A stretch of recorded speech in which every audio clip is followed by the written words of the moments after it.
In this question, we're told that Jack and Jill have an argument about which of them is best at bringing back buckets of water from the well at the top of the hill. Jack claims that he can successfully bring back more buckets of water from the well in an hour period than Jill can.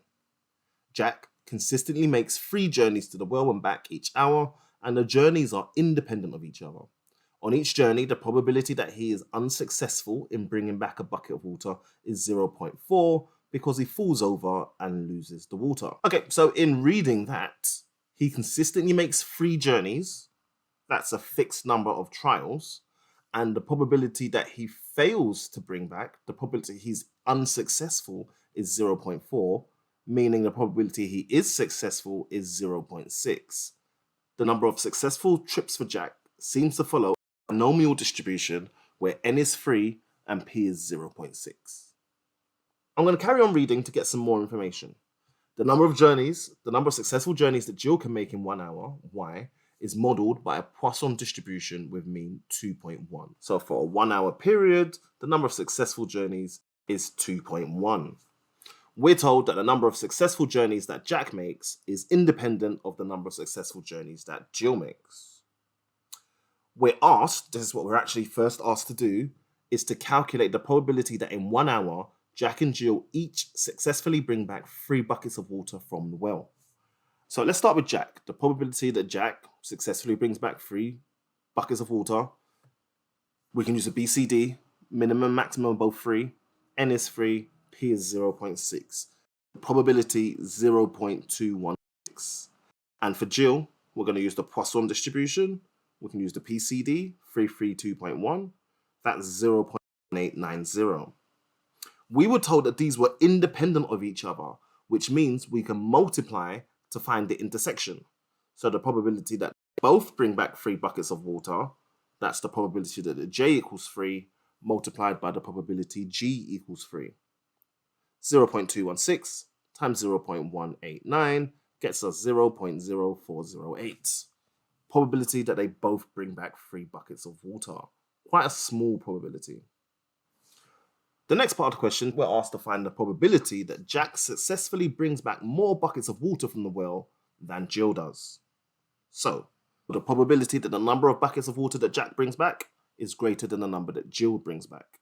Well, there's lots of ways this can happen. If Jack brings back 3 buckets of water, his maximum, well, then Jill brought back either 0 or 1 or 2. So, less than or equal to 2.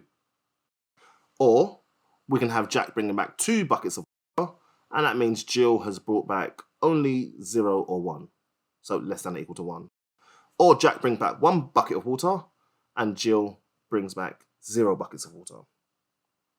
If Jack brings back 0, that won't be possible because Jill won't be able to bring back less than him. So these are the combinations that we should be interested in. For each of them, we can just substitute the probabilities from our calculators. Processing this, we'll get 0.3396. So just a little bit of reasoning there. We could have used a sample space diagram, just a 2-way table with 0, 1, 2, and 3 for Jack, 0, 1, 2, and 3 for Jill, and then we'll circle all of the outcomes where Jill has fewer successful buckets of water returned than Jack does, and then we'll add up all of those probabilities. But using a bit of logic and just being systematic, I've boiled that down to 3 products, which I can easily find on a calculator. Part C of the question, we're asked to explain why the Poisson distribution may not be a reasonable model for the number of successful journeys that Jill can make in an hour. Well, the Poisson distribution has some assumptions, has some criteria that need to be met for us to assume or model with a Poisson distribution. So we need the successes to happen at a constant rate. We need the successes to be independent of each other, and we need those successes to occur singly. Now, the constant rate of success, that may not be true here. So Jill is carrying buckets of water in a race-like situation from the top of a hill down to the bottom of a hill. And inevitably, some of the water might be splashing around, and it might make the floor wet, which is going to increase her likelihood of failing to bring back a full bucket of water.